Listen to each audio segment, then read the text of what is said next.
તો 23 એપ્રિલ આ દિવસનો સૌ કોઈને ઇંતજાર હતો અને આ દિવસ આખરે આવી ગયો અને આજે મતદાન થઈ રહ્યું છે। વહેલી સવારથી મતદાન શરૂ થયું છે। આપણી સાથે આજ મુદ્દે ચર્ચામાં જોડાયા છે નિખિલ મદ્રાસી જે પત્રકાર છે, રસિક પટેલ પત્રકાર, સાથે જ પાર્થિવ રાજ કોંગ્રેસ નેતા છે, તો સાથે જોડાયા છે જયેશ શાહ રાજકીય નિષ્ણાંત અને સુનિલ શાહ જોડાયા છે બીજેપી નેતા। સૌથી પહેલો સવાલ સુનિલભાઈ, આપને જે રીતે અત્યાર સુધી જેટલું મતદાન થયું છે, આપનું શું વલણ છે? આ મતદાન શું સૂચવી રહ્યું છે? એ ખરેખર આ 1 વાગ્યાના આંકડા છે કે જૂના આંકડા છે એ પણ કદાચ તપાસું રહ્યું, પણ જે રીતે હું મતદાન મથકે સવારના 7:15 વાગે ગયેલો અને 40 થી 50 લોકોની લાઈન મારા મતદાન કેન્દ્ર સાથે સાથે બીજા ઘણા જગ્યાએ મેં જોઈ છે, એ રીતે મને ચોક્કસ લાગે છે કે કદાચ મતદાન ખૂબ સારું થયું હશે। અને હું એવું પણ માનું છું કે આવનાર હજી આપણી પાસે ખૂબ સારો ટાઈમ છે। કદાચ અત્યારે તો બહાર તડકો છે એટલે કદાચ આ 2-1 કલાક થોડીક નિરસતા દેખાય આપણને, પણ 3-4 વાગ્યા પછીથી લઈને 6 વાગ્યા સુધી જે ધારણા છે પણ આ 55-60% ક્રોસ કરી જશે એવું ચોક્કસ હું માનું છું। જી સુનિલભાઈ, એવી પણ માહિતી સામે આવી છે કે 2014 કરતાં અહીં મતદાન ઓછું થઈ રહ્યું છે આજે। હા, બની શકે કદાચ 2014માં જ્યારે સૌ પ્રથમ વખત નરેન્દ્રભાઈ એક ગુજરાતના પનોતા પુત્ર હતા, ગુજરાતમાં એમણે 14 વર્ષ સુધી શાસન કરેલું હતું અને એ મુખ્યપ્રધાનમાંથી વડાપ્રધાન તરફ જઈ રહ્યા હતા, એટલે ખૂબ અનેરો ઉત્સાહ હતો। કદાચ એવું બને કે આજે વાતાવરણ પણ એ પ્રકારનું છે અને બધા લોકોએ ખૂબ મોટી સંખ્યામાં આજે આપણી પાસે યુવા વોટરો છે, તો આ બધા જ લોકો કદાચ હવે પછીના સમયમાં નીકળશે, એટલે બની શકે કદાચ એ જે જગ્યાએ આપણે 2014માં હતા 62-63% કદાચ ત્યાં ના પહોંચીએ, પણ 60% કે 62%ની ચોક્કસ વચ્ચે આપણે પહોંચીશું। જયેશભાઈ, આપનું શું માનવું છે? અત્યાર સુધી જે મતદાન થઈ રહ્યું છે, આપનું શું વલણ છે? ના, એટલે મેં અગાઉ કહ્યું તેમ હું ફરી એ જ કહું છું કે મતદાન 60% સુધી પહોંચે એવું અત્યારે દેખાતું નથી। એનું કારણ એવું છે કે આ જે ચૂંટણી છે એ કોઈ આંધી નથી, આ ચૂંટણીમાં કોઈ વેવ ચાલી રહ્યો એવું દેખાયું નથી। અને ગુજરાતનો એવો ઇતિહાસ રહ્યો છે કે જ્યારે જ્યારે કોઈ પણ પ્રકારનો વેવ ન હોય અને જ્યારે જ્યારે કોઈ પણ પ્રકારની એક આંધી ન ચાલતી હોય અને જ્યારે જ્યારે કોઈ પ્રકારનો સંઘર્ષવાળી ચૂંટણી ન હોય ત્યારે ત્યારે ગુજરાતમાં મતદાન 50%થી ઓછું થયું છે। આ તો એટલું છે કે મતદાનમાં જાગૃતિ, મતદારોના જાગૃતિના અભિયાનો ચલાવ્યા છે, એટલે કદાચ મતદાન વધારેમાં વધારે 55% સુધી પહોંચે તો કદાચ બહુ કહેવાય। એ ગુજરાત માટે એક ઇતિહાસ હશે કે કોઈ પણ પ્રકારની વેવ ન હોવાય કે આંધુ ન હોવા છતાં, સંઘર્ષ ન હોવા છતાં પણ જો 55% મતદાન ક્રોસ કરે તો એ ગુજરાત માટે કદાચ એક ઇતિહાસ હશે। બાકી ગુજરાતનો ભૂતકાળનો ઇતિહાસ જોઈએ તો 45 થી 47% આસપાસ જ મતદાન થયું છે।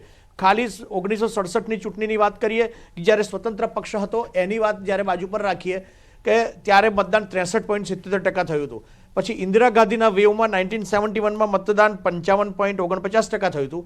મોરારજીભાઈ જ્યારે પીએમ થવાના હતા 1977માં ત્યારે મતદાન લગભગ 60% થયું હતું। રાજીવ ગાંધીના વેવમાં જ્યારે ઇન્દિરા ગાંધીજીની હત્યા થઈ હતી તે વખતે મતદાન 57% થયું હતું। 98માં અટલ બિહારી વાજપેયીનું જ્યારે એક મોજું ચાલતું હતું ત્યારે મતદાન 59.31% થયું હતું અને 2014માં 63.66% મતદાન થયું હતું।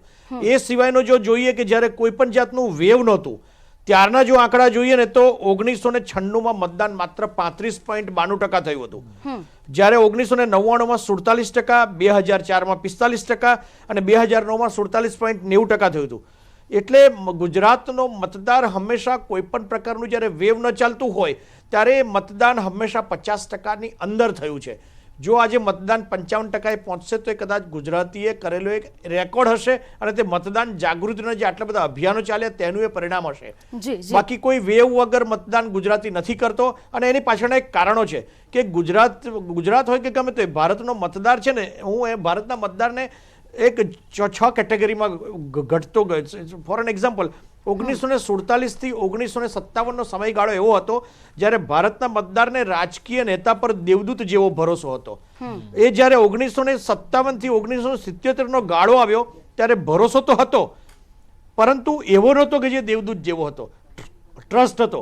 પરંતુ 77 થી 87નો જ્યારે દશકો આવ્યો ત્યારે ભારતીય મતદારને રાજકીય નેતા પરથી ભરોસો ઉઠી ગયો, પરંતુ છતાં પણ એક આશા હતી કે 77માં મોરારજીભાઈ આવ્યા કે 84માં રાજીવ ગાંધી આવ્યા કે યુવા નેતા હતા, સ્વચ્છ છબી હતી, મોરારજીભાઈ પર અપેક્ષા હતી, એટલે આશા હતી।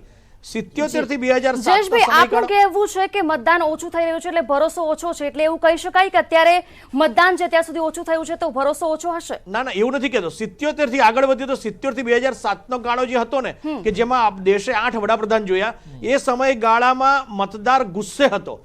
શું કરવું, કન્ફ્યુઝ હતો, કોને મત આપવો, એ કન્ફ્યુઝનમાં મતદાર 87 થી 2007 માં હતો. 2007 પછી મતદાર મેચ્યોર થયો છે, વાઇઝ થયો છે.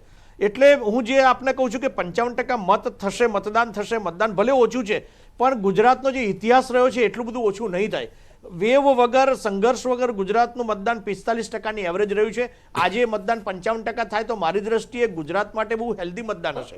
અને એ મતદાન એક અંડર કરંટ ચાલે છે, જે મતદાર જે વાઇઝ થયો છે, મેચ્યોર થયો, તેનું પરિણામ હશે. કારણ કે મતદાર હવે એવું વિચારતો થયો છે કે હવે આપણા હાથમાં સત્તા છે, આપણે જ હવે એનું મતદાન કરશું, આપણે બોલવું નથી, મૌન રહીને આપણે એનું કામ કરી લઈશું. એટલે અંડર કરંટ થી કામ કરે છે મતદાર. જયેશભાઈ, 8%નો જે ઘટાડો થાય છે 2014 કરતા, એ ફાયદો કઈ પાર્ટીને કરાવશે? ફાયદાની વાત તો અત્યારે એમાં એવું છે કે શહેરી મતદારોમાં કેટલા ટકા મતદાન થયું છે, ગ્રામ્ય વિસ્તારોમાં કેટલું થયું છે, સ્ટ્રેટેજિકલી કેટલું થયું છે. એક એક્ઝામ્પલ આપું, Chhota Udepur constituency for an example લઈ લઈએ તો હાલોલ અને ડભોઈમાં કેટલા ટકા મતદાન થયું છે, અને પાદરા અને પાવી જેતપુરમાં કેટલા ટકા મતદાન થયું છે.